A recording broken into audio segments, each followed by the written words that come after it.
pit stop. It's a pit stop. Pit stop. It's a pit stop. Pit stop. It's a pit stop. And we are back with your Purple Pants podcast pit stop coverage of Amazing Race season 38, episode 9. And I am joined by my co-host, the winner of Amazing Race season 29, Miss Brooke Camhi. How are you feeling today? I'm all right. How are you feeling today? I am excited because we have a guest with us. Would you potentially do the honors of introducing I would love to. this legend that also has removed his glasses after Brooke and I have strategically placed our glasses to be ready? Take it away. Yes. Well, you know me. I only hang out with winners. So joining us today on the podcast, we have one half of the winning team of season 32 of The Amazing Race. He's the brunette half. He is the half in the fabulous glasses with the fabulous laugh and the fabulous attitude. Please join me in welcoming Monsieur James Wallington. Oh my gosh. Oh, Brooke, that was a beautiful introduction. Thank you. And Brice, it's always good to see you as well. And I'm just so excited to talk about this episode with y'all. I thought it was very juicy. Ooh, a lot.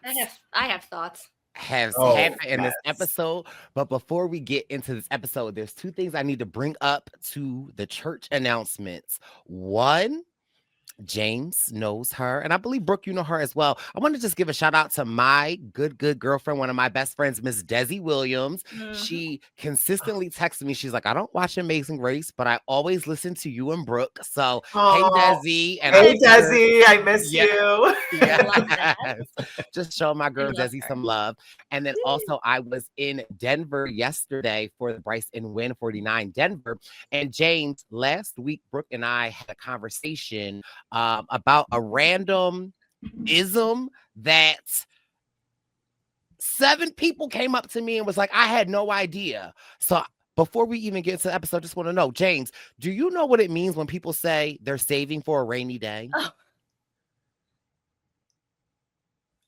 Yes and no. Like, I feel like it, like, I don't know if I could like really define it, but like my interpretation of it and how I've used it is like, you're just like holding on to something for a day when you really need it. Yeah, you're putting money aside for when you need it because the world has fallen apart, or you lose your job, or something bad happens. Like, just because I have the money now doesn't mean I need to spend it. And there's so much unpredictability and uncertainty with life that like I'll save it for a rainy day. Okay, so I think, James, you might be right with the thought process.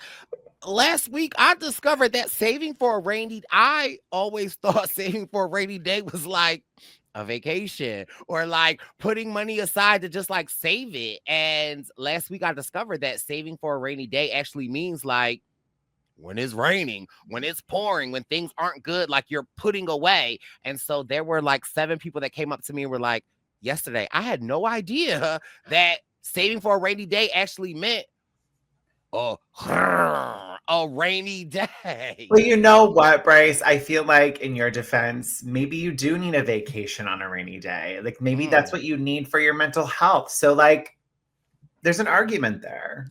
I mean, you and Will did win the Amazing Race, and y'all got a lot of trips. So if you and Will are saying that y'all want to take me on one of the Expedia trips, who am I, Will? Who am I to say what no? You got from that.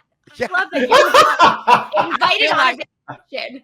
Is that not what he said? That's what I heard. What I heard from that actually was he wants to give you and I one of the vacations. That's what that's not what you got from that. You guys, I hate to break it to you, but my season was 5 years ago. Those trips have been taken. Well, I mean, I guess that means Brooke or James, y'all need to get unfinished business. Just somebody need to win some Expedias on season 40 of The Amazing Race. That's what I am hearing. Yeah, I will work on that for you immediately. Yes, same. Prayer circles will light all the candles. Manifestation, season 40.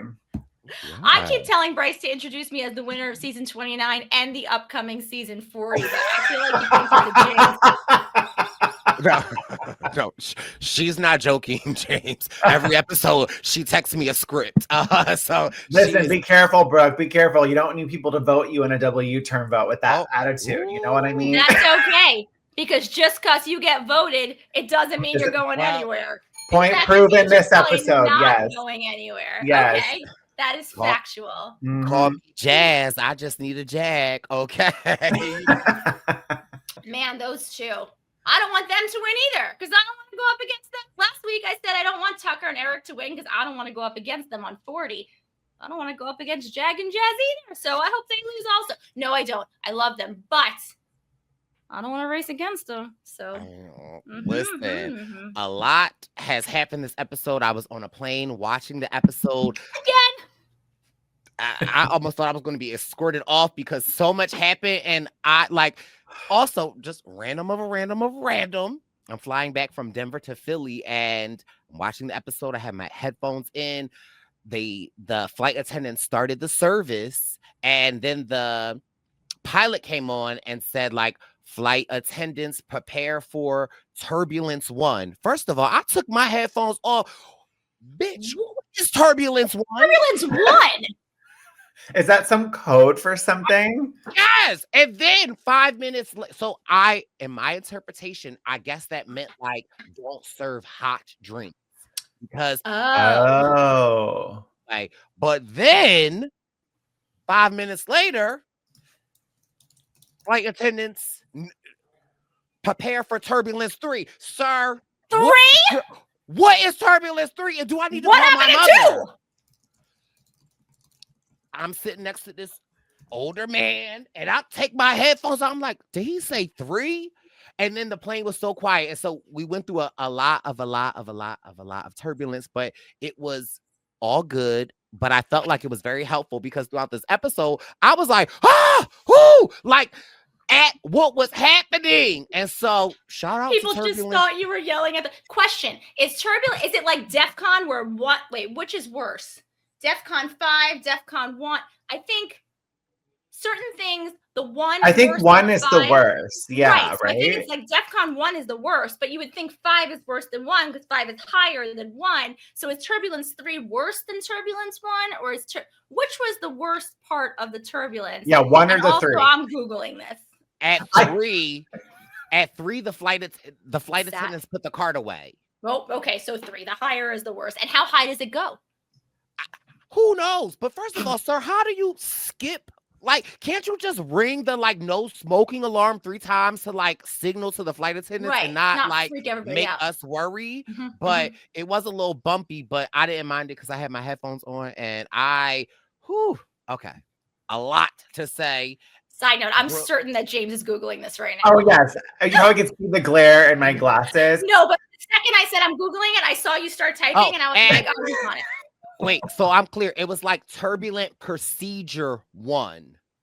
Okay. So I Googled, nothing came out, but I did do ChatGPT, and it was like, it's not a standard like FAA or aviation phrase to like say flight attendant 1 or turbulence 1, 2, or 3, but how ChatGPT is interpreting it. It says airlines often use versions of like level 1 being light turbulence. So cabin crew stays on their feet, but may pause service briefly. Passengers feel some small bumps. But the level 3 is saying severe turbulence where everyone must be seated immediately, and it could be a little rare and intense and unpredictable.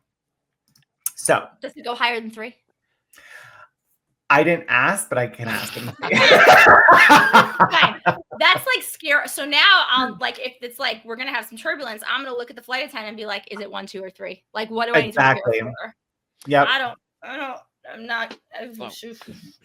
don't want to say shout out to turbulence 3, but it helped me because I was audibly making noises because I was shocked and I was like, like people were like, oh, he's not good with turbulence, but you were just like, oh my god, Taylor Boat's crazy. That's what happened in your oh my goodness.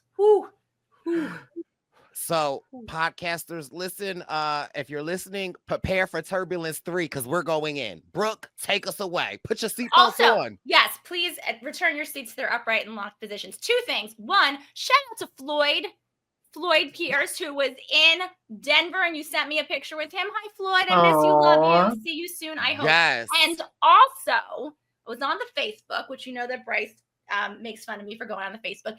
And people were talking about the Amazing Race finale, and they specifically said they were looking forward to seeing the podcasters from the Purple Pants podcast. So I replied immediately being like, cannot wait to see you. This is amazing. I will come say hi.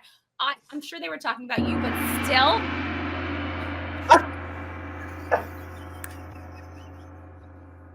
Not the gong. Listen, I told you to prepare. We're at level 3. Okay, sorry. Now let's get into it. I just wanted to say a quick hello. I don't have the person's name because the notes are here and I can't look at the thing while I do the thing, but we will be there. Okay. Episode 9. We are in Europe. Okay, so here we go. Teams are, and you know what I love about the beginning of this episode? Their episode 9 takes place where our episode 8 finished. They actually ran up a road that we ran up in episode 8 because we were in Athens too, and the Parthenon was our pit stop. I love that. Yeah. The Parthenon was the hill. Yeah, the Acropolis, the structure on top of the hill. Yep. Not the syphilis. Did you say syphilis? James clocked it. Okay. Oh my God, the syphilis. I was in turbulence level 3, so it was. Could you imagine having syphilis forever? That's basically what that's Sisyphus. Well, and also during that time, people probably did. Oh, you died at 15. That's what killed you. You got a cut on your toe, you died. Syphilis drove you mad, apparently. I only know from reading books. Okay, anyway, here we are in Athens, Greece. Greece, the southernmost country of Europe, but still Europe because how dare we not leave the continent? Okay. Okay, so we start with Jag and Jazz at 2:07 in the morning. They're taking off. Eric and Tucker are a minute later. They talk about not being afraid of intense competition. I write foreshadow. And Kylie and Taylor are an hour and a half after that. Taylor mentions that she has been to Greece before, and I'm thinking, great, something is going to go well for them. Also, shout out to all the sorority girls because I too am one, and I too would have aced that roadblock. I could do we had to do the Greek, the alpha, beta, gamma, delta, epsilon, zeta, eta, theta, iota, kappa, lambda, mu, nu, xi, omicron, pi, rho, sigma, tau, upsilon, phi, chi, psi, omega, 3 times before a match went out in your fingers, or you would get beaten. Not really beaten. I wasn't hazed, but there were things you had to do in sorority pledging, and that was a very long time ago, and I will never forget the Greek alphabet. Brainwashing. Sisterhood. You call it what you call it. Of course. Did they have Rush? Was it Rush Week then too? Mm-hmm. I don't know a lot about nothing, but what I do know is on the TikToks and Instagram, I be seated for Bama Rush Week. Oh, some schools take this quite seriously, and I know that the Crimson Tide is one of those schools. Because I went to Syracuse. The Pan-Hellenic, the Greek system was huge there. My senior year, I became one of the people, they were called a rokai, and you went around with all the freshmen. You basically deactivated from your house. You couldn't tell anyone what sorority you were in. And you walked all the kids around as they went to the houses, and they would be like, what house are you in? I want to hang out with you. And you'd be like, can't mention it. Unless you really, really, really liked the girl, in which case you were like, so many rules. Yeah, I know. Oh, yeah, it's all a mess, but it was all fun and wonderful, and it would have helped me on leg 9 of season 38 of The Amazing Race. Oh, yeah, without a doubt. That's what it's all about. Okay, so, okay. I was thinking to myself, how the top 3 teams, how Jag and Jazz, Eric and Tucker, and Taylor and Kylan, since they were far ahead, how did the 3 teams not agree? I mean, you knew there was a U-turn coming up. You knew something was going to happen. How did they not all go, we're not going to vote for each other. Let's just all make an agreement. We're all going to vote for the same people. Who are they? But they didn't. It wouldn't be a gentleman's agreement. I hate to say it too, but amazing racers would have that mentality going into this type of leg. You know what I mean? Like we would. In fact, James, on season 40, we just agree right now who we're going to vote for, and then we'll just keep that. Well, sidebar. We don't want people to know our secrets. No, time out. As somebody that is relatively new to the Amazing Race realm, you would expect. So normally when there always is a double U-turn. No, but I think they knew something about it. They got a clue that was like, and when you see Phil, I mean. Oh, well. I don't know. That's the thing is, like, I don't know if they knew that they were going to meet Phil until they were running up the hill. But you would assume this late into the race, there's got to be some kind of U-turn because there hasn't been one yet, or some kind of. There was the one. Oh, yes. You would assume that there'd be something coming up now that there's 6 teams left. Not be just one. No. I've never seen a season where there's just one. Either there's none, or there's multiple. There's at least 2, I feel like. Yes. We had 1, 2, 1. We had 3. 3. We had 1 in Africa. We had 1 in Italy, and we had 1 in Greece. We had 3. And they're not always like the live votes, though. None of ours. No, we didn't have live votes. That was introduced the season before Will and I. It was season 31 was the first time they did a live vote. And there were Big Brother people on it. It was the reality TV people. Survivor, Big Brother, Amazing Race. Yep. Okay. Anywho, not important. You know, and just my humble opinion, you know who would have been ready or prepared or thought about a double elimination, probably would have aligned with people? Who? Anthony and Bailey. Oh, yeah. Yeah, for sure. They would have had the foreshadowing. Totally. I don't think they knew what day it was half the time. Yeah.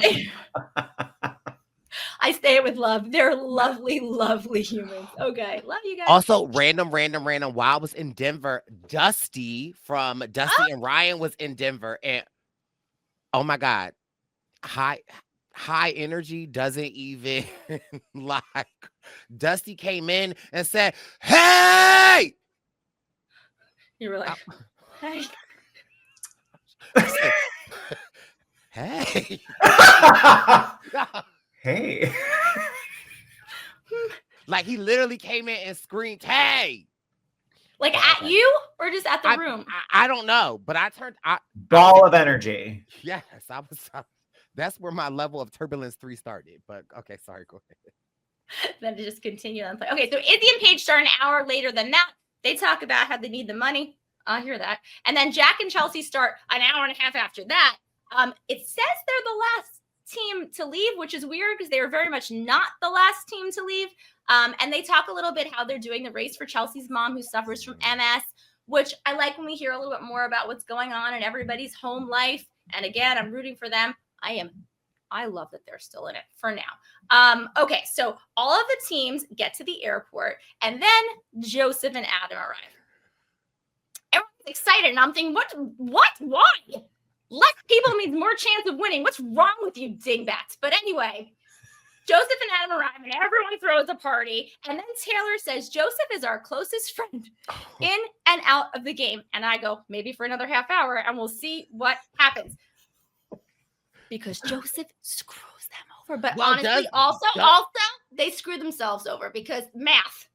And we'll talk about the U-turn because I feel like James is definitely going to agree with me. Like, this it just got real good. Like, if you had a bleep button, you should bleep me because I am thinking this should have gone so differently, but whatever. Yeah. So they're all going to Athens, Greece, and they get to Greece and Phil. Like, dun, dun, dun. Like, never good.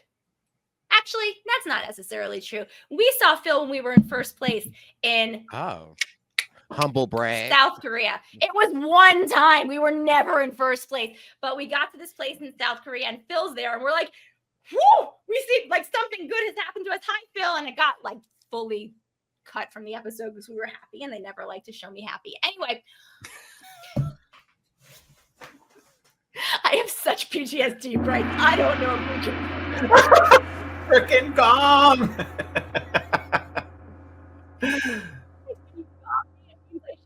Because it makes me think of like Showtime at the Apollo where people get and then gonged and then or like the Gong Show, and I'm old. Okay, so anyway, Phil asked if anyone knows what the huge structure is behind them, and I say yes, I do. It's the pit stop from season 29, leg 8, and then he says it's time for a live double U-turn. I wrote down every detail from this vote because math.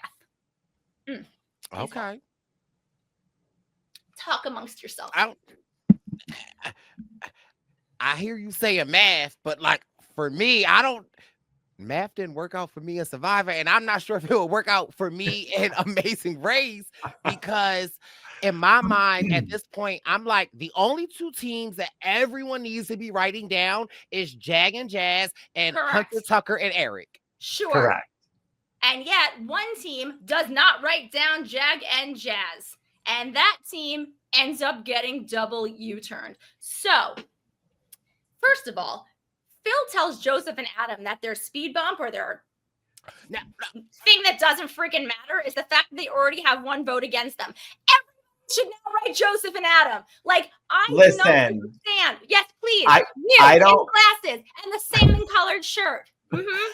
I don't know how you felt about this, Brooke, but I was pissed. And I love Joseph and Adam. Don't get me wrong. They're the team they're one of the teams I'm like rooting for. They're just such a fun team to watch. But in the spirit of the Amazing Race, they should have been actually penalized. I don't feel like getting a U-turn vote against them was a penalty at all. No. Granted, it was a little bit more than last season with like Han and Holden, who didn't get anything. They got a non-elimination leg and they didn't get any penalty. And that was like a hot topic of like, why were they not given a speed bump? And I just feel why like, were they not given a speed bump? Let's go back to that. Now I'm mad about that too. Yes. So historically speaking, they should have 100% gotten a speed bump, because we were saying in our recap last week that I was like, oh, well, Joseph and Adam, like there is strategy to maybe vote for them in the double U-turn if you're wanting to have some kind of lead, because they're already going to have a disadvantage going into this leg. So when he announced that it was like, oh, you just get a penalty vote for the U-turn, I'm like, well, that's stupid, because no one's going to vote for Joseph and Adam. That you're telling them now after they've already locked in their votes. It should have been after. Did he say after? Yeah, that was after. Mind-blowing to me. It should have been announced prior to the vote, because I think the vote would have been a lot more chaotic. And God bless Joseph. I love how sweet he is, but he would have had to make a decision knowing his ass was on the line with 1 vote already. Like he would have no other choice but to make the choice instead of just putting it on Adam. So yeah, I didn't like that either. I didn't like, it was not a penalty. It just really frustrated me. But I say that as a fan of the race. But of course, I love Joseph and Adam, so like, yay for you two.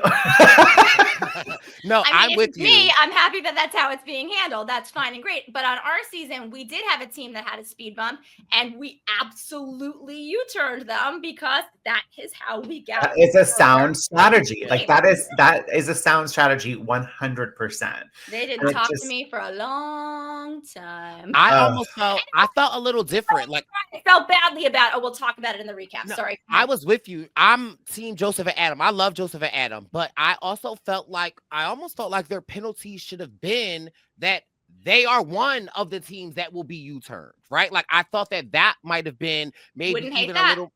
I wouldn't hate that either, because in theory, that's like in place of a speed bump. You're still doing an extra task, but now you're just forced to do both detours. Brice, that is a great idea. That's what it should have been instead of a speed bump. And Brice, ding yourself. Ding yourself, Brice. Yes. Okay, let me get myself Now, again, like I said, I was on a plane. Thank you, Brooke. And I was in turbulence level 3. So I thought that is what they got. And so during the revote, I was so confused. I had to rewatch it because I'm like, just a vote? Right. I don't feel after the votes were already locked in. I'm like, no one in their right mind is voting Joseph and Adam in this U-turn vote. Sorry. So like, why are we just telling everyone now? Like it should have been up front. Hold on. Jag and Jazz or Eric and Tucker, maybe. Well, Jag and Jazz have an alliance. They have their alliance with them. I don't know. Tucker and Eric, maybe, sure, but I don't know. Anyway, Adam, because Joseph doesn't vote. Sorry, go ahead, Brice. No, I was going to say, like, yeah, Joseph doesn't vote, but I also felt like I've been waiting.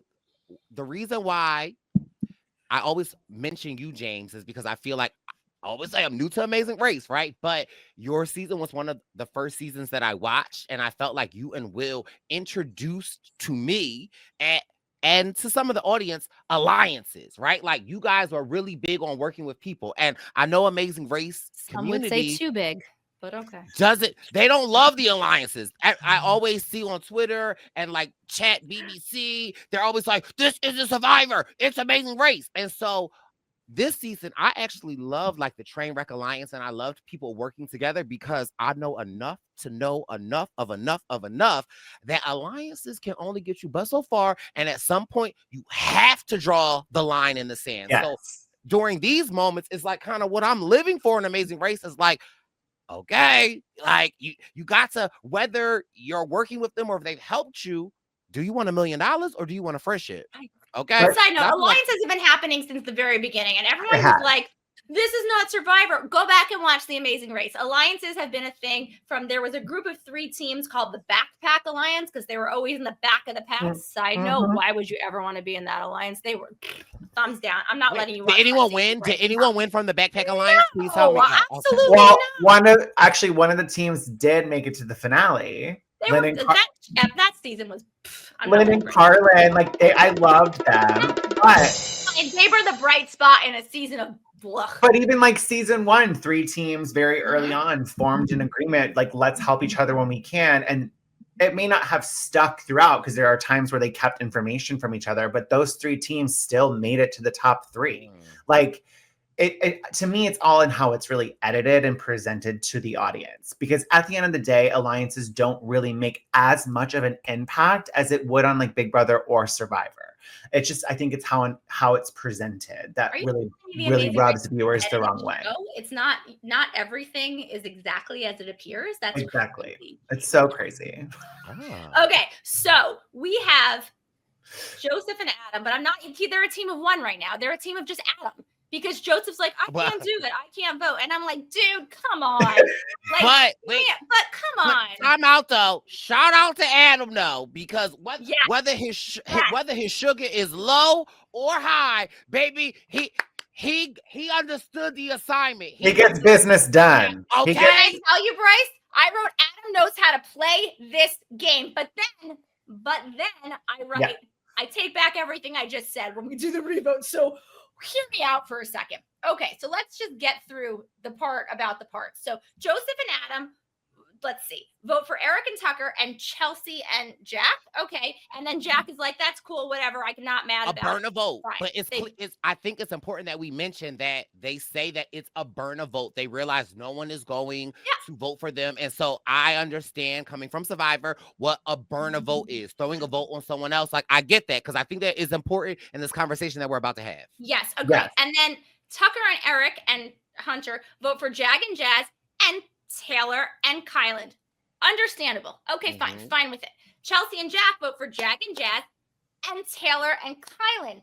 I'm a little questionable, but then Chelsea says, I evicted Tucker from the Big Brother house. I feel badly. I'm going to vote for somebody else. I don't think that's the reason, though. What do you think?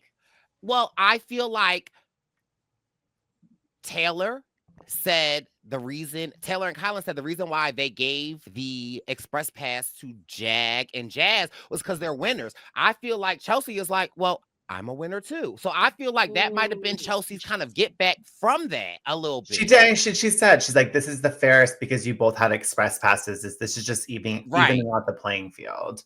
Except the express passes are gone now and the playing field is already even, but whatever, who cares? I'm a fan of Jack a lot. Okay, Jag and Jazz, who have overheard Taylor and Kylan talking, but we've spoken to Taylor and Kylan, and it was like a mishearing of what was going on. Vote for Kylan and Taylor and Tucker and Eric. And I go, woof. Like, they gave you an express pass, my dude. Like, I don't love this, but here's the thing though. but it's $1 million.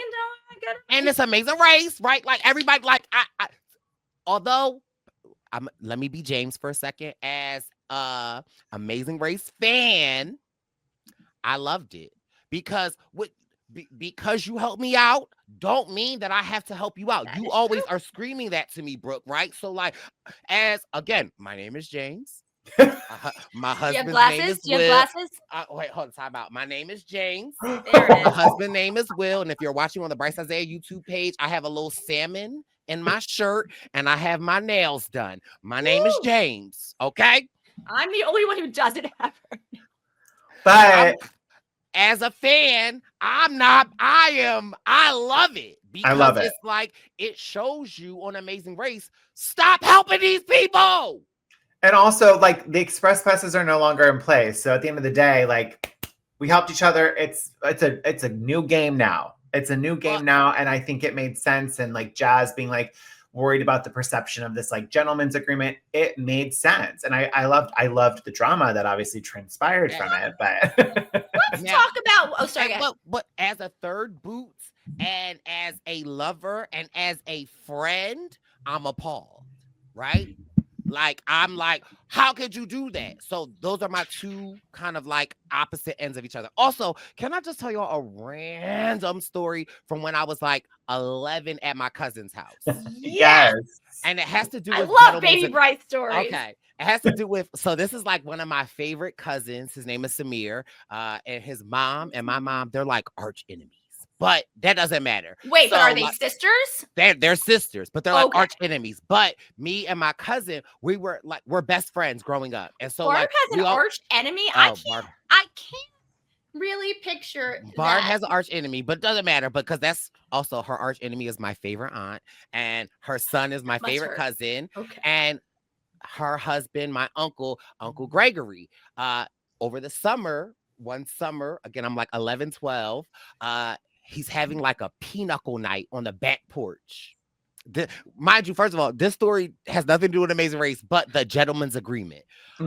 And my cousin at the time, he had the back room, so we could see them playing like pinochle on the back porch. And my Uncle Gregory, he's like the chillest uncle, like lets us do whatever, never yells, never nothing. And so for whatever reason, we're like watching them play pinochle. And I am like whispering out the window, the window, gentlemen's agreement. Like, I lied to you. That I have no idea. I don't know the backstory, but I kept just whispering out the window, gentlemen's agreement, for like 40 minutes. And again, this is like my favorite aunt, my favorite uncle. My uncle's never yelled at me, nothing. And so as literally, we're just finding it so funny. Like we're out the back window and I'm like, gentlemen's agreement. And my uncle, like, I guess they had food and he like picks up the plates and he like goes in house. And we're thinking like, oh, okay, he's just like bringing the plates in the house. And we're just like, well, not we, because it's me, but my cousin is egging me on and literally, gentlemen's agreement. Next thing we know, the door opens and my uncle, who has never yelled at me, never nothing, he's like, stop yelling out the window. And I was like, ah. Okay, but so every time they talk about this gentleman's agreement, I think to 11-year-old me, and there was an air conditioner in the window. So we were like, I was like yelling this through the air conditioner. Gentlemen's agreement. Okay. How many times do you think you said it? Probably 150 times. Oh my God. Oh my God. Because That thing didn't just come in and smack you. I don't even under. I would be like, shut up. Shut up. It's the fact that he clearly heard it. He didn't look up. He didn't like whatever. He just clearly cleared the tables while they're still playing pinochle and then just like goes into the house to the point that like clearly if I see him go into the house, I would stop saying gentleman's agreement. But I like he literally walks into the room when I'm like in the air conditioner, like gentleman's agreement, and cusses me clean out. And my cousin is like, I don't know why he's doing that. I told him to stop. Oh, Samir. Okay. Yes. So sorry. But Every time Son you of a say bitch. gentleman's agreement, that's where my mind goes. So I sorry. love That's that. hilarious. Oh my God, I love it. Okay. That's all I'm going to hear now is 11-year-old Brice saying, gentlemen's agreement. You know I'm going to send you voice messages at 3 a.m. when I know you're like scrolling through TikTok and it's just going to be gentlemen's agreement. And you're going to laugh and you're going to call me and I'm going to answer it because it's 3 a.m. And then Matt's going to be like, what's going on? I'll be like, I don't know. Brice must be drunk. I'm not sure why he's calling me. Dude, I'll know why. And it'll be amazing. Okay. Back at it. So Izzy and Paige vote for Jag and Jazz and Tucker and Eric. Those are the correct 2 answers. Thank you, Izzy and Paige. Then Kyla and Taylor have voted for Tucker and Eric. Correct. Izzy and Paige. Incorrect. And so, what? Go ahead, please explain it to me. Make it make sense because for me, it doesn't. It doesn't make sense, but I know Taylor is getting a lot of slack online because she went on this girl empowerment movement about like how the gentleman's agreement is not real. They misheard it, and how her as a woman on this race, and we all know that the race, just even from my seasons that I have watched, like it's not fair to the women teams. Like it seems like it is a male-dominated, male-created race. And I think it's gotten worse in previous seasons, but I think overall, I feel like the race previously has done a really good job at anyone can really win the race. Like, and I'm a firm believer in that. It's just about making the right choices. But I do think tasks in the last few seasons have definitely been a little bit more physical, which like I don't feel like has really catered to women, especially with like rolling that rock up the hill. Like imagine that like rock was a balloon. But imagine like Rabina and Christine or Hannah and Simone, who are like not tall. They're smaller than the ball. I just feel like it would not have been as. I just feel like it would be a little bit more challenging for them. Like the tests recently just aren't. I don't know. I agree. I also feel like Brooke on our summer rewatch, the Poker sisters, they were eliminated because they physically could not do a task. And so I feel like Taylor just brings up a good point of like maybe it's not catered to women teams. And so then she says that big monologue, and then the only woman team left is Paige and Izzy, and they write their names down. And I just want to come back to the fact that when Joseph and Adam, they wrote Chelsea and Jack as a burn, right? And I feel like everything that Taylor said, I agree with, but I also feel like a lot of people are like, well, it's diminishing your point of saying that and then putting a woman team down. But I also feel like they were clearly burning that vote because I don't believe anyone else was putting Izzy and Paige's name down. And we see even Paige comment on it like, you're saying all of that, but then you vote a woman team. Love to know your thoughts on that, like kind of nuance. So here's what I would think. Personally, there's 2 reasons to U-turn somebody. You want to get a really strong team out, or you want to keep yourself in. So I want to start. Don't yell at me. I love Izzy and Paige. You know I'm a fan. I would have voted for Izzy and Paige. But what's your reasoning? Because to burn it? No, because I am not fast and I am not strong. But they're stronger than I am, but I think I might be a little faster. So for me, I would try and get, and I first of all, can you clarify you saying that you will vote for them, you being a team that you know people are voting for you? All things being equal, I mean, okay, so I actually don't think Taylor and Kyla necessarily thought they were going to get as many votes as they did. And I would be curious to ask them, and I'm wondering if anybody knows, if Taylor and Kyla knew that they were going to be getting as many votes as they did, if they still would have burned that second vote. Because if Taylor and Kyla had voted for Jag and Jazz and Eric and Tucker, the 2 like correct answers, they wouldn't have been U-turned. There wouldn't have been a tie. Yep. They would have gotten away, and it would have been Tucker and Eric and Jag and Jazz, and they would have been the only 2 teams U-turned.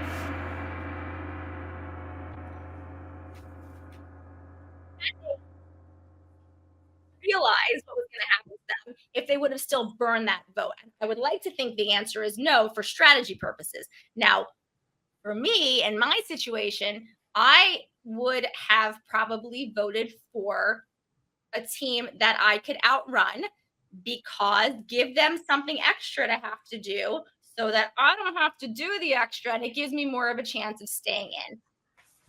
It's just I think strategy. so. I think what you're saying, Brooke, that makes sense. I think the issue and how optically this looks, like, obviously that wasn't Taylor. That's not what Taylor said. Right. And with what you're saying, that is a sound strategy. That probably would be a little bit more respected by viewers and fans of the show. But because she obviously was upset that she got votes by Jag and Jazz, and then she went on this speech about how this race is not catered to women, and it's always so frustrating to keep showing up behind the men. And then we saw in episodes prior, she was pissed about 2 all-female teams being U-turned, and she brought it up again then. To me, and I Taylor's, she's so sweet. Like, I really enjoy Taylor, but I didn't like it. Made me feel some type of way, because you can't speak on this and then vote for Paige and Izzy, especially as a burn vote. It completely, to me, counteracts what you're trying to say and what you're trying to prove, burn vote or not. However, in the strategy of this, I feel like burn votes in a live vote is not strategically smart. You don't know where the votes are going to lie. Especially because this is a time, like, not in season 31. I'm sorry, but in season 31, you didn't have to lock in your vote. You saw who the first person voted for, and then you could hop on the bandwagon. Yes. Here they had to lock in their vote. So burning any vote is so dangerous. Sorry. So like burning the vote, like Joseph and Adam, like, I'm sorry, if you were going to get a penalty vote, and I don't know if they knew that they were going to get a penalty vote, because again, they announced it after they locked in the votes. But again, if they had known they were getting a penalty vote, I don't think that they would have risked burning a spot on the U-turn. Same with Taylor and Kyland. A strategy, if they knew that they were going to get votes, I don't think that they would have burned the vote. I would hope so. I think there can be so many truths that, I mean, multiple things can be true. Right. I just do think that optically it didn't look good, but I do want to give her some grace, because there is strategy to burning, but in this live vote kind of format, you don't burn a vote. I'm sorry, you just don't. Do you think that Taylor and Kylan would have gotten flack if they burned their vote with Jack and Chelsea, or they had to vote for an all-male team to not get the flack? That's actually a good point. I don't think it would be as extreme, because I'm just going back to the comments from episodes prior when she was upset about all-female teams being U-turned. Yeah. And then she votes for an all-female team to be U-turned. Again, burn or not, to me, it just negates what you're trying to prove. And I think that's where the disconnect is for viewers, is like, well, we hear you. And as viewers, we're frustrated too that all-female teams were U-turned 3 legs prior, and now here you are doing it. That's frustrating, because you were such a voice for what viewers were also feeling, and now you're going against that. I think that's the line that people are towing right now. I think, and I'm with you, James, right? But I also, like, again, I'm on the side of, like, I give Taylor grace in the sense of I understand what you were doing. Also, she's a team of 2. This is not just her decision. No, she was just the one that was the more vocal of the 2 about why they voted. And she was so upset when she got the vote. But, like, I completely understand everything you're saying, James, and I'm with it. But for me, my bigger issue is it's Amazing Race for $1 million. When we get to these points, F all of y'all. Like, and I almost am a firm believer of, like, if I were to ever be on Amazing Race and I'm working with teams, I'm putting the fine print when we start working. Hey, James, I'm gonna show you where this is, but listen. This don't mean that we're locked in forever. And I also feel like sometimes I feel like the good guy always places last. It's like the people that give so much, people take from you, and they know that. And I feel like in this instance where Kylan and Taylor did not put Jag and Jazz up, is because they're like, this is, and again, this has nothing to do with Amazing Race. This is like, even in my own spiritual journey, right?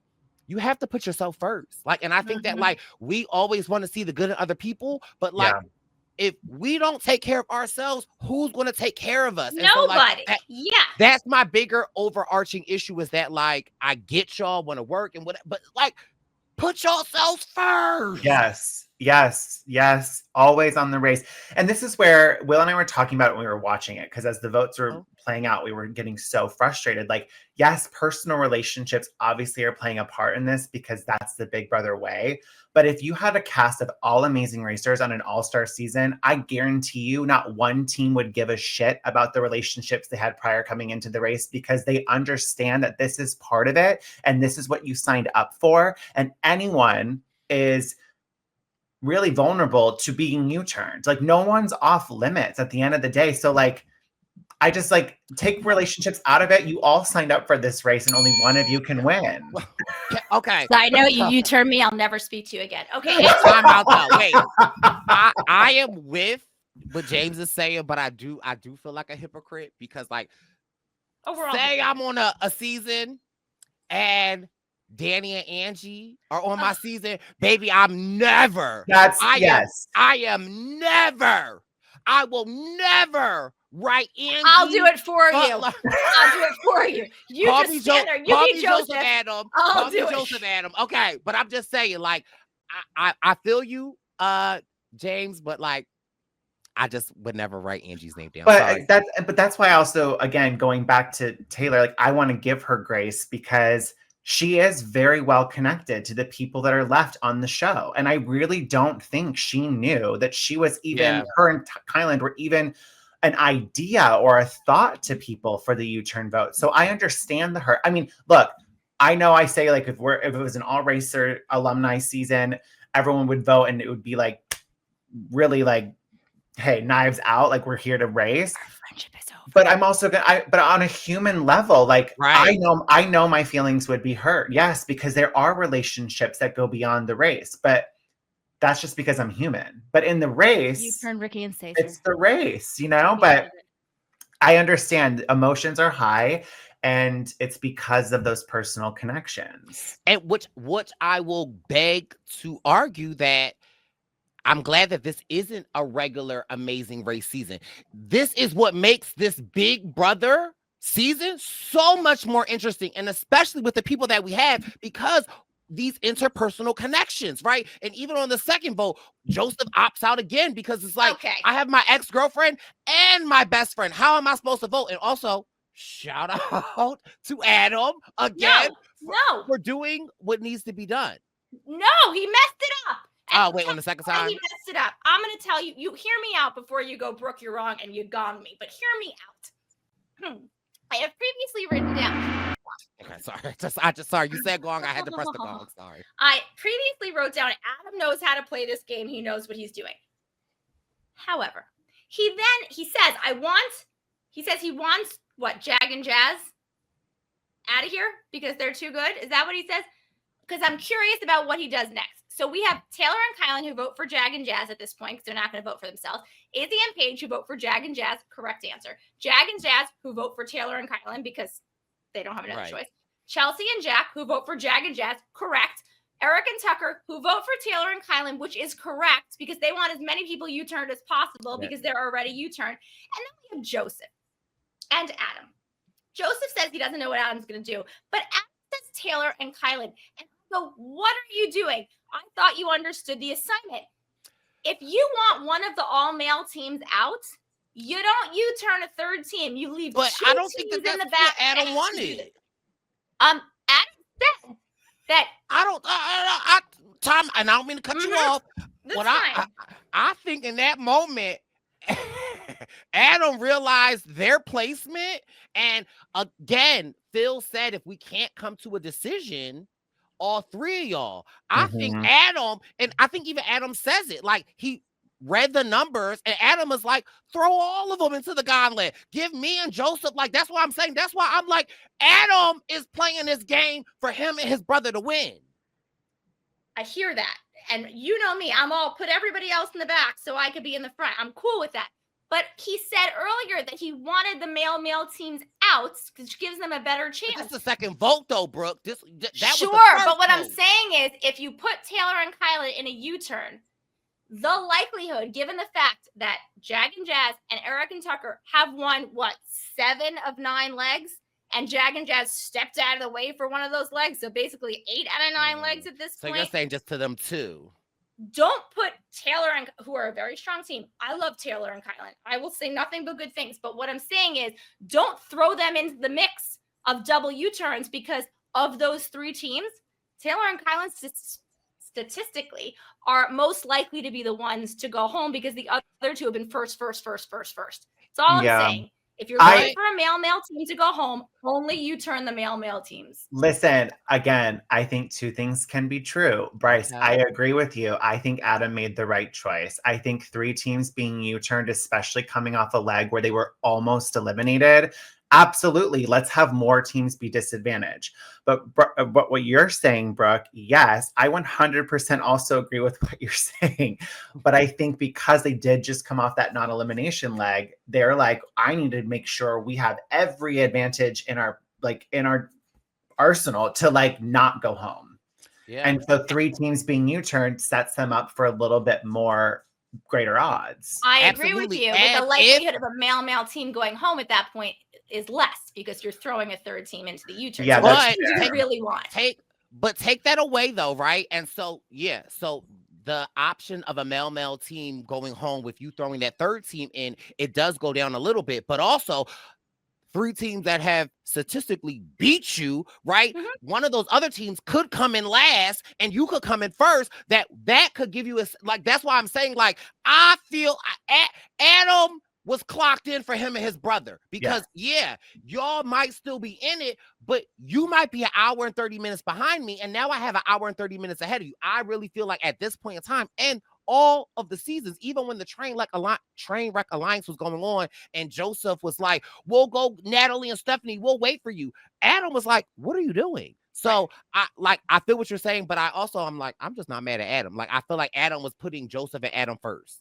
But going back to your point, Brooke, this is why, for the rest of the episode, why I was so upset. To me, this U-turn made no difference. It really, because it was the world's easiest detour of all time.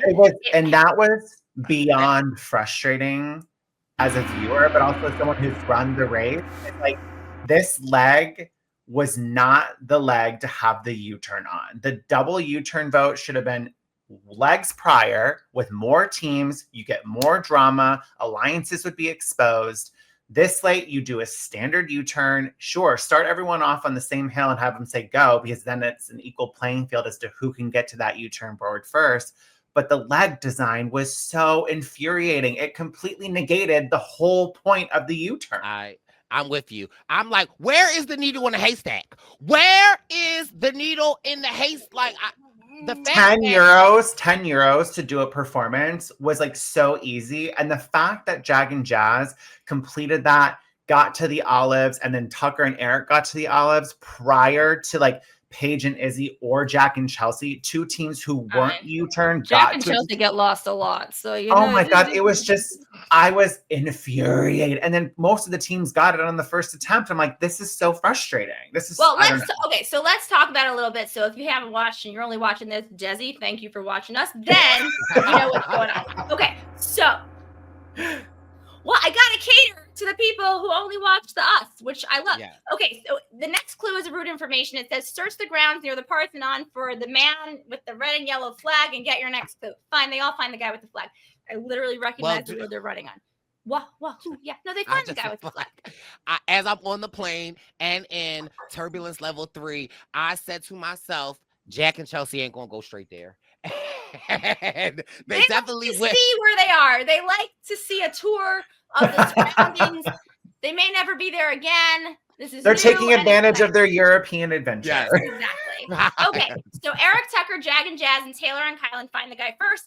And your detour options are music in the air, which is pick up a piano backpack thing, take it to the square, collect 10 euros, and get your clue. Or olives everywhere, which is identify 10 varieties of olives and their names. What are you 2 doing? Not knowing how easy one side is or whatever. What are you doing?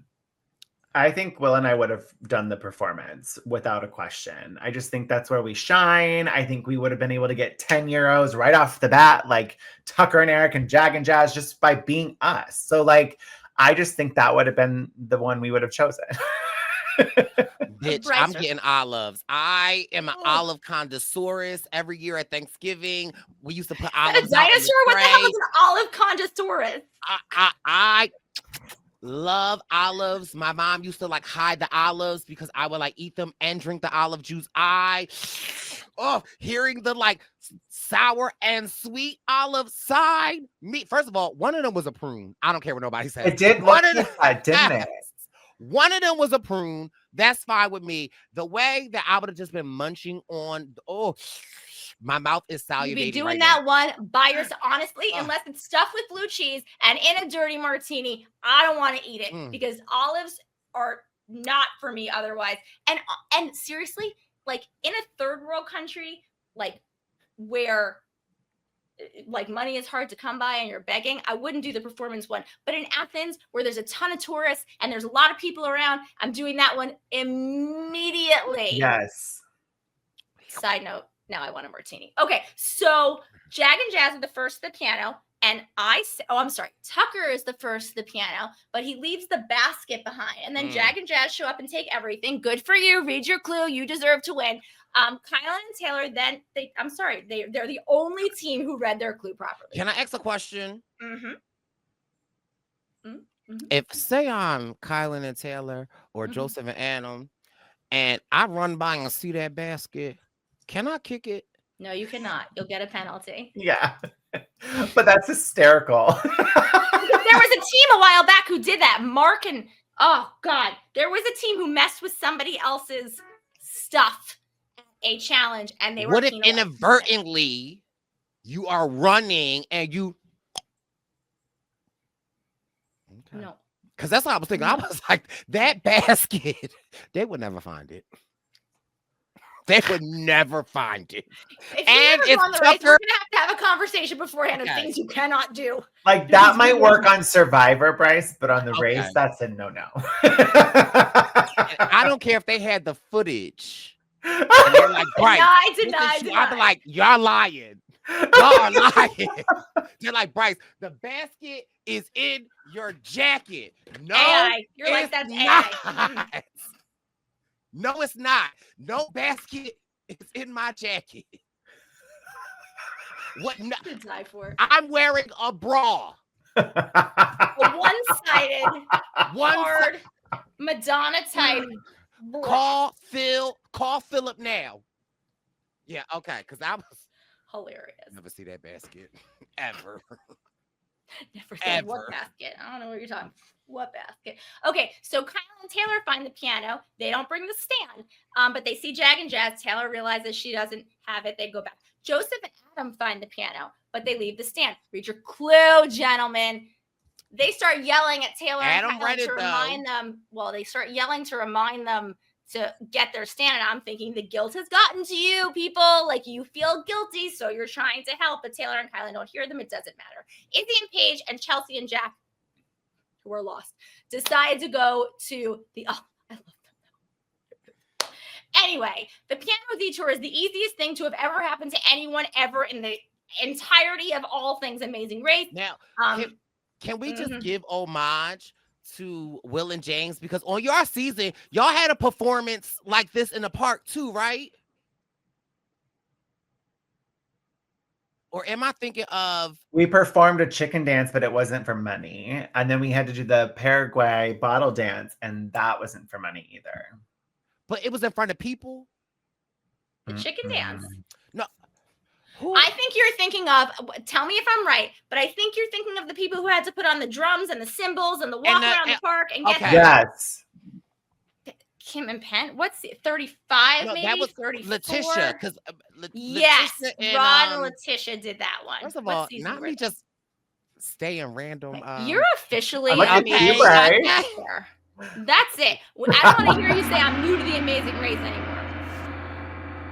You've officially lived in New York for 10 years. You're a New Yorker. That's it. You're officially an Amazing Race fan. I will tell you, you did not actually need to play the piano because Tucker decides to do a handstand because some guy's like, if you can do a handstand, I'll give it to you. So he's like, yeah, sure, I'll do that. That's great. They get 18 euros in 6 seconds and they're done. Taylor and Kylan do it fast. Joseph and Adam do it fast. This is like And Joseph and Adam are now in first place because nobody U-turned them, even though they should have been U-turned because they had an extra vote. But I'll blame the race for not telling people that early enough. So I won't put that on them. Joseph and Adam then get the route information because they don't have to go to the olive side. Thank God olives are gross unless they're in a market. Lie. And they are told they have to do this syphilis task where they roll a boulder up a hill to get their medication for the STD that we're talking about. I don't know. I was Sisyphus.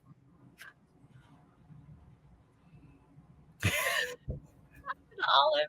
Oh no. I'm sorry. They're rolling a boulder, and at the olives, Jack and Jazz are there first, even after doing the other side of the detour, which proves to us all that it was way too easy. At their station, they just start taking guesses about the prunes and olives and whatever, and it works. I don't even understand how, and they just deserve to stay. Tucker and Eric also show up, and they get the olives in their first try, and they're in third place. So 2 of the 3 U-turn teams are now 2 and 2 3. Izzy and Paige show up, and they get the olives on the first try. Nah. And I write down, this is Brice's favorite judge of the season. The way he was rooting for them, the way the dramatics, the turn, the you got it. And also, I felt like he was cheating because it might have been Kylan and Taylor or Joseph or Chelsea. At one point, did you see him wagging his pinky on like the olive they got wrong? No. By far, my favorite judge. Okay, because Conspiracy. he was turning. He was saying, "You can do it." He said, "Oh, I'm sorry." Yes. We need more judges like this. Okay. I knew you would love him. I knew it. So anyway, Kylan feels about olives the way I do, which is weird because my family is like Macedonia. Like this is our region of the world. I don't like capers. I don't like sun-dried tomatoes. I don't like olives. That being said, sun-dried tomato. I still want tomatoes should not be sun-dried. I don't get it. I just don't get it. I love tomatoes. Keep them out of the sun. Okay. Anyway, on the first try they don't get it. On the 5th try they don't get it. I don't need to go through all of them. They finally get it on the 6th try. But the judge is so cute. He's like, I believe in you. Don't disappoint me. I'm like, Brice loves this guy. I knew you would. At the same time, Jack and Chelsea have found the piano. Let me ask you 2 a question.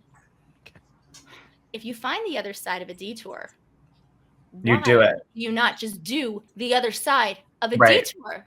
You wasted so much time finding it. You might as well just Especially do it. Jack and Chelsea. They get lost all the time. Find it and do it.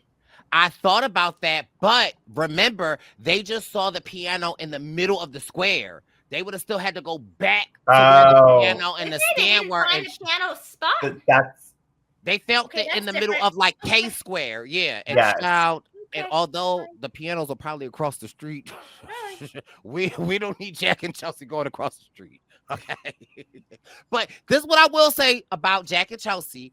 Although we've been seeing them get lost all season, we've been seeing them fight. At this point, I feel like they have accepted that navigation and them don't go together to the point where they're not even fighting anymore. Jack is like, should we go straight or go down there? And then, Amazing Race shows you the down there and it's like, but they're not fighting. And so for me, that's a win. So I was very happy that they were joyfully lost. Well, I think they were joyful because they run into Tucker and Eric who say, go that way. That's where you need to go. So they do that. And listening to somebody else is correct because they get to the olives. And on the first try, they don't get it. But on the second try, they do. And they are currently in 5th place. Now, at the Hill, I went back and watched this a little. Now, in all fairness, I went to an event last night. And I came home and watched it after. So I had a beverage. I was looking at that boulder. Did you see the cut in it? On it? Was it cut? No, but I saw when you pressed on it, it like indented. This thing was full of air. It looked like the earth that we had to assemble in the final leg of our season. And it's soft. It's like a big ball. Oh. It's hard to maneuver. You really have to communicate. Brice heard big ball. He got excited. Wait. Are you describing my anatomy, Jay? Oh, Brice! Continue. How big and why? At some point, I feel like that's probably something you should have a doctor look at. What do you mean? I was talking about my derriere, but I mean. I love you. Okay. Oh, sorry, James. Also, James, when y'all was at that final thing, when y'all was putting it together, that was one of the first couple of times I was crying on that Amazing Race. But okay, go on. I did like that you won, but I did not love your final task. I like a good. Look, as a race fan, I didn't either. So I was ready for memory. But bitch, as a winner, did you enjoy it? Oh, hell yeah. Okay, we got to separate the things. Okay, two things can be true. This is the two things can be true at once podcast. That's exactly what this is. Get James off this podcast.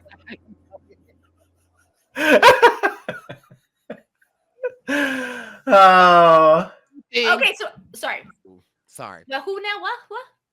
That's James named the podcast or the episode. Two things can be true at once. Okay, so at the hill, Joseph sees Jag. They're all very excited.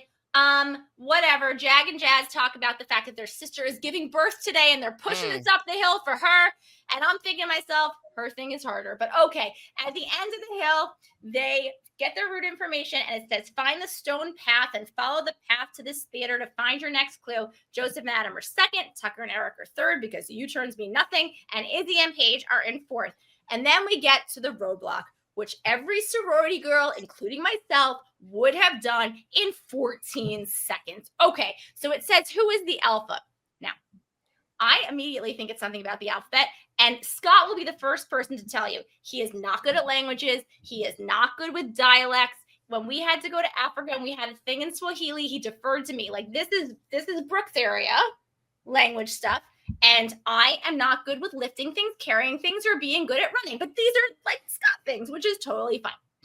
You had to memorize the lowercase versions, which are markedly a bit different in some letters of the Greek alphabet.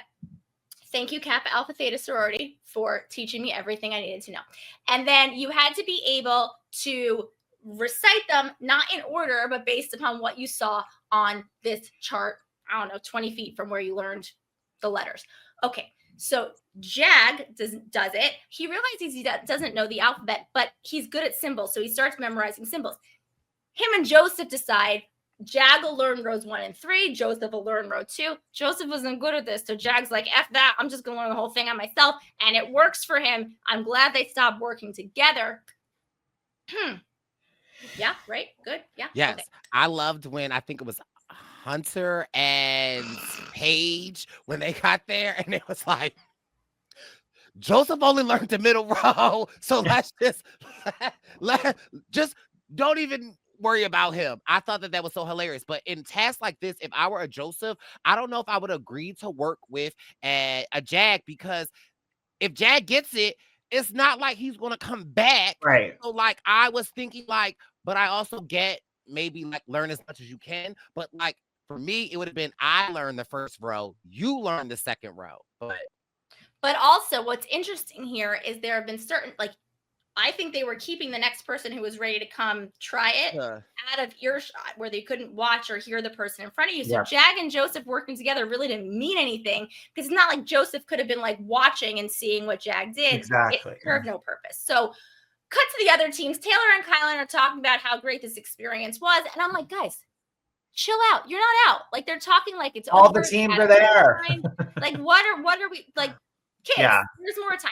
So, and I'm thinking to myself, people are going to F this up big time. I go, was anyone in a sorority? Yes, Taylor was in a sorority. Thank you. And I get it. Sororities are not always the best things in the world, but here and now and today, Taylor Hale, it is serving you well. Okay. Anyway, Tucker and Eric have finished the boulder. They're on their way to this crap too. I love the judge on the alphabet task, because when people messed up, and a lot of people messed up the second letter, he let them go through the whole thing before he was like, no. He wasn't like, that's the wrong one, which I love that they make you try and relearn all of them. Question from a viewer from 2 winners of Amazing Race. On tasks like this, when you get things wrong, do they tell you which one you get wrong? No. Here they didn't. However, and legs prior, there had been judges telling everyone what they're doing wrong, and that was driving me bonkers. So I'm really glad in this case they weren't. Like, Because they should have to figure it out for themselves where they're messing up. but okay, so that's maybe where I give a little more grace to Hunter, because it's like, I mean Tucker. If I'm I so don't know, happy I don't have to hear you call anyone Hunter anymore because they're gone. So if I don't, R.I.P. Hunter.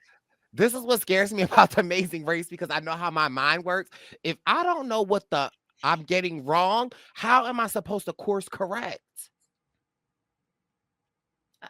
What do you mean? I mean, I understand I'm talking to two winners, so I get how like y'all James and looking I are at like, me. just be better. What do you mean? I'm like, I but also like the way when Will and I would like go back to the hotel room after our leg, we would always be like, these tests are a lot simpler than you think in the heat of the moment. And if you just take a breath and breathe through it, you can figure out what you're doing wrong. But there's subtleties to these tasks that producers want you to overthink and to have stress points on the race. So I don't know. Okay. Thank you, winner. Because like, Anyway, I mean, yeah. the big thing was noticing, oh, I learned it one way, but when I go do it, it's completely in reverse. So like that was really the one trip up that you really needed to know what you were doing wrong.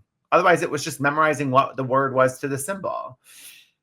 That's all this was. Yeah. Memorize the symbols, whatever. Anyway, I'll still be there. I would do it for you.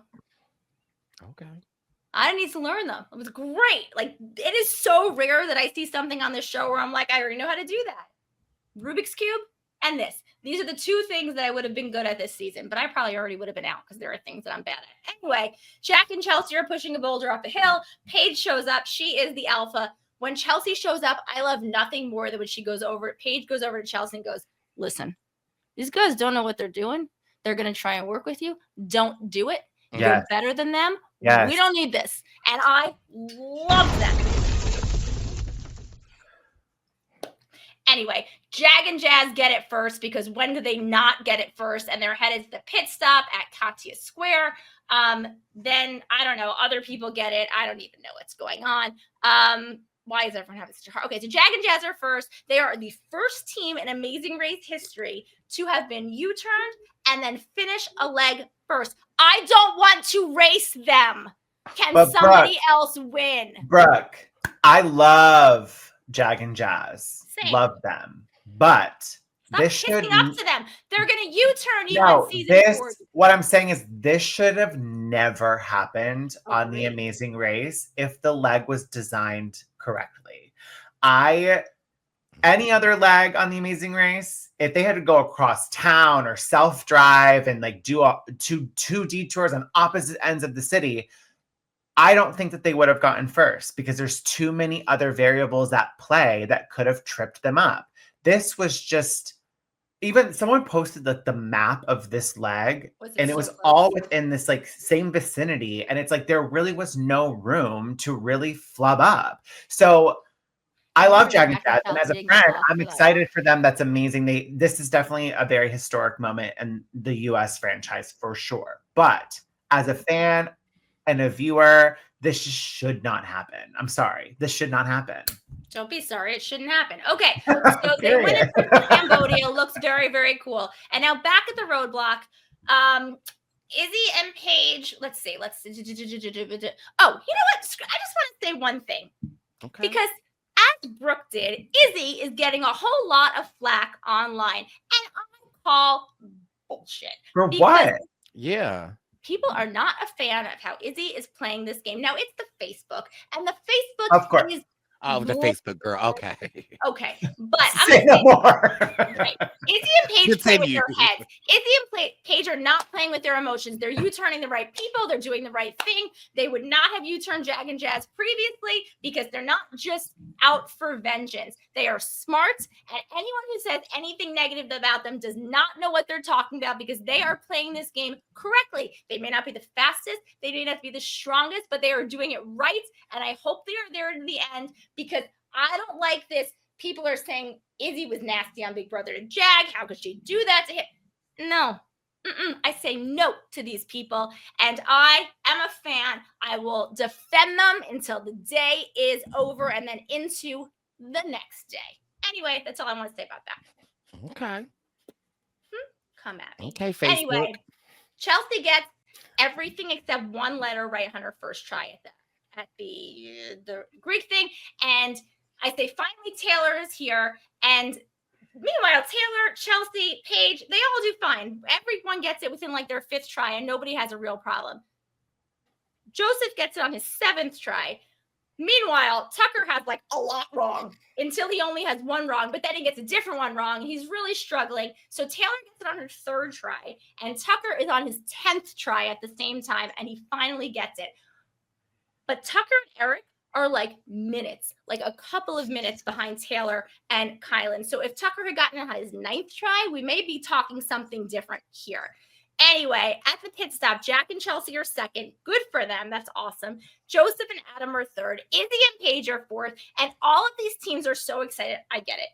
But can we discuss the fact that like a U-turn literally had no bearing on anything? No, that was my biggest gripe. If anything, no, see, y'all are looking at it the wrong way. The W turn absolutely had a bearing. It was an advantage to Jack and Jazz. I think it gave like some pep in their step, but like it didn't hurt anybody. Nope. It meant nothing. Nope. So y'all don't look at it as may I have that U-turn when I get U-turned on season 4. Give me that U-turn. That's fine. Y'all don't see it as this is just a competitive, amazing race, and we have some great competitors. There's no reason a U-turn team should come in first place. No, like, it just doesn't make sense. No. To me. Oh. No. Oh, okay. I can even go behind the facts. But then again, I'm like, okay. Most fans hate when a detour is like the last task before the pit stop. Do you think that would have changed anything? No. I don't think that would have changed on this leg. No. I also can. Oh, sorry. What if the alphabet was a part of the roadblocks and the olives? The detours, you mean? Yeah. The other way around. If we switch the olives and the alphabet. No, because the piano one was so fast. Yes. That anyone who chose that one wasn't U-turned would have. So piano and alphabet, switch them. I liked the alphabet, but I'm almost like, what if they like utilize that amphitheater more and like maybe put symbols underneath the chairs? Make it a little bit more dynamic. I just have to find something. Yeah, I mean something. Anything. This whole leg was I love the race, and I love everyone on the race. Please bring me back. Okay. Last question. Wait, can I try? Because I love having 2 winners. Do you think this is maybe a outcome of it being a Big Brother season, and we know that it's shorter, compact? Do we feel like we would see this if this were a regular Amazing Race and we weren't just staying in Europe? I don't know, because I feel like there have been a couple of times where regular Amazing Race has also done something where it wasn't with a U-turn, but like the tasks were either so disproportionate or so easy, or everything was so compact that it didn't make a difference. Like, it's just everything was so close that, like James was saying, there was really no opportunity, and especially because so many people were guessing the olives right on the first try. Like, there should have been some. I don't know how I would have fixed it. So I give grace to the Amazing Race, but like, it's just, I will also say there have been times where you get a fast forward. I can even forgive the fact, like, if you get a fast forward, you should probably finish first.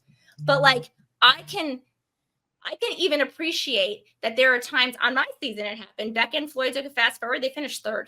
Like, people have gone home doing a fast forward, which I don't think should happen, but it can happen. And I'm almost okay with it. I don't love how this worked out. I almost feel like for the music, the piano side of the detour, like, make them go to like 3 different plazas where they have to get 10 euros at each one. Okay. I don't know. Make them have to learn to play something on the piano. Something. Okay, I like that. Or they both have to play and they can't leave their pianos. People have to come up and put the money in the basket while they play, and they have to get people to come up. Like, like Tucker and Eric just being able to, like, Tucker doing the handstand. That shouldn't have, completely, again, negated the whole point of the task. He would have got 30 euros from me. Okay, so anyway, Taylor and Kylan are in a ton of traffic. I know this feeling. This feeling really is not good.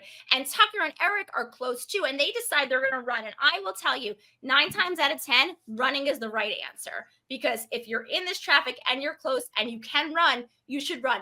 Unfortunately, this was a 10 out of 10 time. And so they lose. But the cool part is all of the teams are still on the mat when Taylor and Kylan get there, and everyone goes ape shit bananas.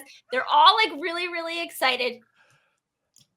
How Taylor doesn't turn to Joseph and smack him upside the head, I don't understand. I would still be bitter. She is a better person than I am, because if my ex, who claims that we're still so close and he's saying he loves me as we jump out of planes and blah, blah, whatever, I wonder if she had words after the fact, and maybe she did. I would not have been celebrating with him. I would have snubbed him, but good, because honestly, there's not going to be another vote. There's not going to be any way he's going to be able to hurt you for the rest of this season. So yep. I would have been less gracious. So good for her for being very gracious. I would have said, shove it. I was more worried about how the way the edit made it seem how close Eric, Hunter, and Tucker were, that as everyone is celebrating, I'm like, oh, I wish Eric, Hunter, and Tucker are about to walk up on this. I was like, this is going to be awkward. That's what I was like, oh my God. Like, and although I am with all the teams, like we took out a juggernaut, but still, this juggernaut has been killing it. And if they were to, I was like, they're about to walk up on this. But how great would that have been? Everyone's celebrating, and Eric and Tucker walk up, and everyone's brutal. Like, yeah, amazing. Great TV. Anyway, Tucker and Eric are eliminated. Eric is very proud. They talk about this is how brotherhood should be. They love each other. It's a very sweet moment. I'm actually sad that as much as I don't want to race them ever in the future, I'm sad they're gone, because they were an entertaining team. They were a smart team. They were a good team. But the only thing I can say is, like, it ended like it should have, because if a non-U-turn team went home, I would have felt like not satisfied with the outcome. So at least one of the U-turn teams went home. Anyway, next time they go to Europe, and you see that Taylor and Kylan are alone on a flight, and you see that Adam may actually pass out and die. So I am curious to see what happens. I know you don't watch the coming attraction, so I am curious to see what happens, and I'm excited for the next one. Oh, well, love it, hate it, disagree. Like James said, 2 things can be true at the same time. But regardless of that, I think this might have been the best episode of the season, just because of the discourse, just because of like the emotion that everyone has towards at least something that has happened this episode. And I want to see the fallout next week, because I hope there is some. Like, I really hope there is some, because I think it was 2 weeks ago where I was like, this is my favorite episode of the season. But and had the detours been better, I think this had such potential. Yes. I hope there's fallout. I just think that Taylor is very gracious. Izzy and Paige are extremely gracious. I don't know if we're gonna see fallout. I really, really, if Eric and Tucker had shown up while everyone else was on the mat, that would have been like, show me that scene. Oh no, I would have been scared. But I would be like, hold on, I need to see this more clearly. Everyone else is in glasses. Show me. Do a handstand again, Tucker. Rate the turbulence of this episode. 1, 2, 3. We're at a turbulence 5. It's a lot going on. Okay. 5. He says 5. Nevertheless, always the best part of an Amazing Race season is when we get to have James on the Purple Pants podcast.